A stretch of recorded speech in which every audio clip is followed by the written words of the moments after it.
आप देखिए कल भारत की माननीय गृह मंत्री जी ने भी सदन में बताया था कि Hindu by philosophy Hindu cannot be terrorist because हमारे संस्कृति और हमारे सभ्यता में कभी भी और या कोई भी हमारा धर्म ग्रंथ कभी भी टेररिज्म को एनकरेज नहीं करते हैं। लेकिन कांग्रेस का समय में एक पार्टिकुलर कम्युनिटी को एपीस करने के लिए एक टर्म और एक शब्दावली बनाया गया था कि Hindu terror. Hindu and terror are two diametrically opposite concept. Hindu कभी टेरर को विश्वास करते ही नहीं और हिंदू कभी टेररिस्ट हो ही नहीं सकता है। मेरे लिए ये हमारे लिए अपार संतुष्टि का बात है कि माननीय गृह मंत्री जी जो संसद में जो बात बताए थे, आज मुंबई का एक अदालत ने भी ये हिंदू टेरर का जो कॉन्सेप्ट था इनको डिमोलिश किया और हिंदू टेरर का नाम में जो भी एक्यूज बनाया गया था सारे एक्यूज को दे एक्विटेड और सारे एक्यूज को रिहा कर दिया गया।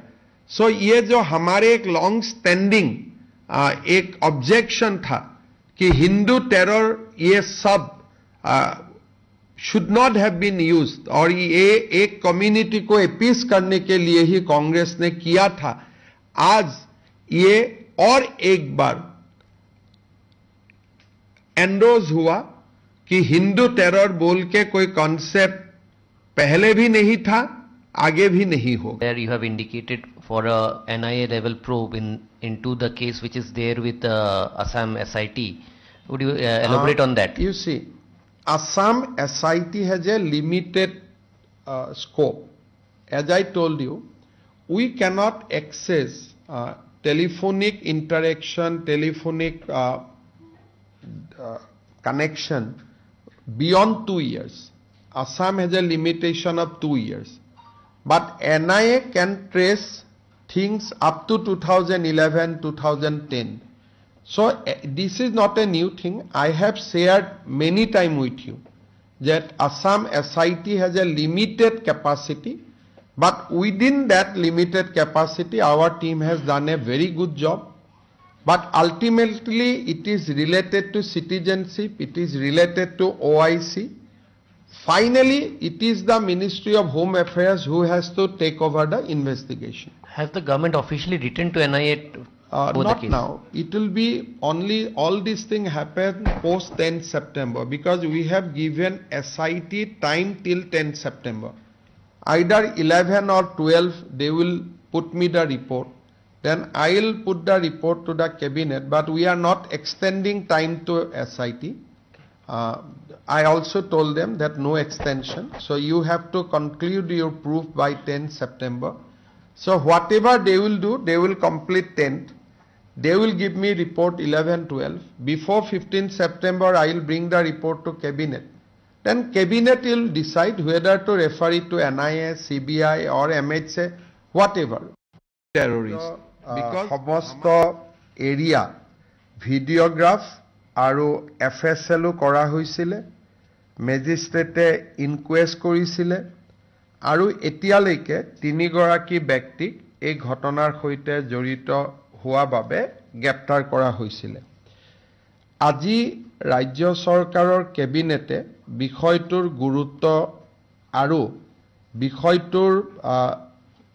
বিষয়টোৱে এগৰাকী খুব উদীয়মান অভিযন্তাৰ প্ৰাণ হেৰুৱাবলগীয়া হোৱা পৰিৱেশ সৃষ্টি হোৱাৰ বাবে ইয়াৰ গুৰুত্ব অনুভৱ কৰি কেবিনেটে এই বিষয়টো CBI হস্তান্তৰ কৰিবৰ বাবে সিদ্ধান্ত লৈছে।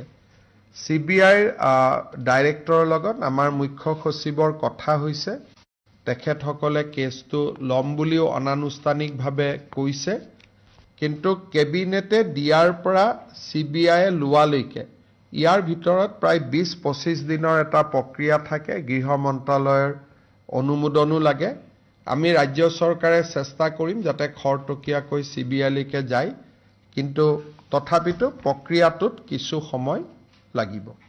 অসমবাসীৰ কাৰণে এইটো একেবাৰে লাজৰ কথা আৰু আমি সকলোৱে খুব লজ্জিত অনুভৱ কৰিছো যে যি ধৰণে সংসদত ভাৰতীয় সেনাবাহিনীৰ ওপৰত আমাৰ অসমৰ সাংসদ এজনে যি ধৰণে কমেন্ট কৰিলে তেওঁ ইমানলৈকে গ'ল যে মিছাইলটো ওচৰৰ পৰা কিয় নামাৰিলে দূৰৰ পৰা কিয় মাৰিলে সো ইমান ডাঙৰ বিজ্ঞানী যে সেনাই মিছাইলটো ওচৰৰ পৰা কিয় নামাৰিলে দূৰৰ পৰা কিয় মাৰিলে তো ভাৰতে যদি 3000-4000 কিলোমিটাৰ লক্ষ্য ভেদ কৰিব পৰা মিছাইল বনাইছে এটোতো সেনাবাহিনীক অভিনন্দন জনোৱা কথা আছিল তো যিটো ভাষণ দিলে সেই ভাষণটো শুনি এটাই ধাৰণা হল যে তেওঁ ভাৰতক কেতিয়াও ভাল নাপায় নিজৰ লৰা ছোৱালীকো বিদেশী কৰিছে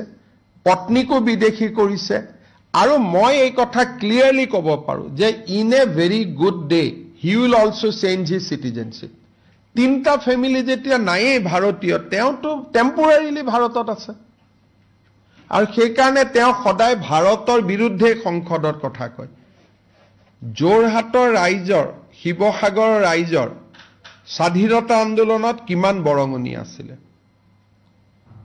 দেশৰ স্বতন্ত্ৰতা সাৰ্বভৌমত্বত যোৰহাটৰ এটা অনবদ্য বৰঙণি আছে অসম আন্দোলনলৈকে সেই স্থানৰ সংসদ গৰাকী আজি পাকিস্তানত গৈ হিৰো হোৱা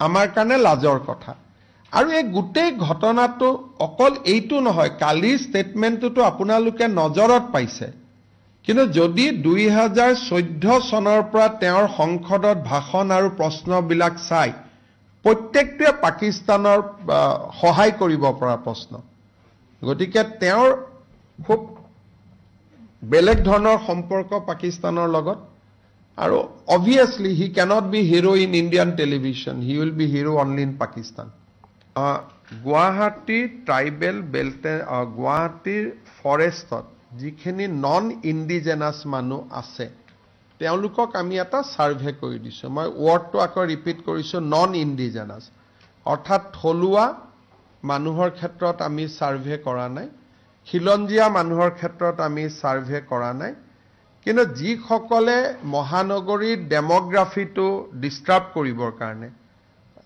বিভিন্ন জায়গাত আহি বাস কৰিছে তেওঁলোকৰ আমি মাত্ৰ সাৰ্ভে এটা কৰিছো যে কিমান এনেকুৱানো মানুহ সোমাইছে কিন্তু ইয়াতে খিলঞ্জিয়া মানুহখিনিৰ ক্ষেত্ৰত একো আমি কৰা নাই কাৰণ তেওঁলোকক বসুন্ধৰা 3ত আমি মাটিৰ পট্টা দিবৰ কাৰণে ব্যৱস্থা কৰিছো আৰু এইটো অনলি ফৰ ফৰেষ্ট ৰেভিনিউ ল্যান্ডৰ ক্ষেত্ৰতো কোনো সাৰ্ভে হোৱা নাই আৰু মই ভাবো যে আমাৰ যিখিনি অসমীয়া মানুহ বা জনজাতীয় মানুহ আছে তেওঁলোক আতংকিত হোৱাৰ কোনো কাৰণো নাই আৰু তেনেকুৱা কোনো সাৰ্ভেও চৰকাৰে কৰা নাই survey is strictly limited to non indigenous people যেটো তিনিটা প্ৰজন্ম যেটো আমাৰ ইয়াতে নাই তিনিটা প্ৰজন্ম ধৰ্মৰ লগত কথা নাই যদি তিনিটা প্ৰজন্ম অসমত আছে তেতিয়াহলে আমি সাৰ্ভে নকৰো কিন্তু তিনিটা প্ৰজন্ম যদি অসমৰ নহয়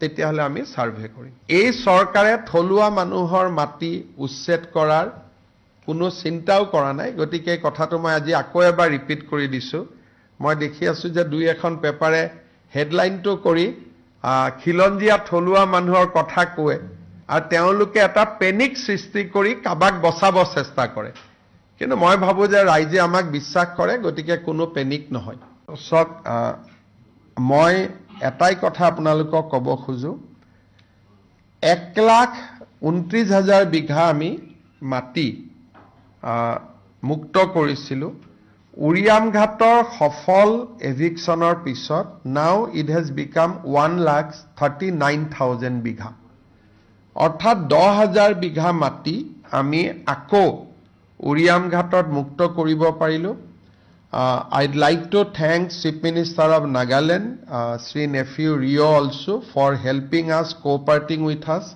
in the eviction drive.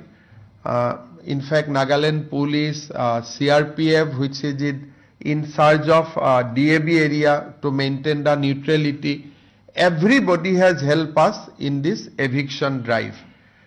মিয়ালেণ্ডটো হ'ব পাৰে, মিয়ালেণ্ডৰ হোৱাটো কোনো আপত্তি নাই, কিন্তু মিয়ালেণ্ডটো আমি বাংলাদেশত পাতি দিম, আমি হেল্পো কৰি দিম। বাংলাদেশত বহুত মাটি আছে, আৰু যদি বাংলাদেশত কষ্ট হয় আফগানিস্তানত বনাই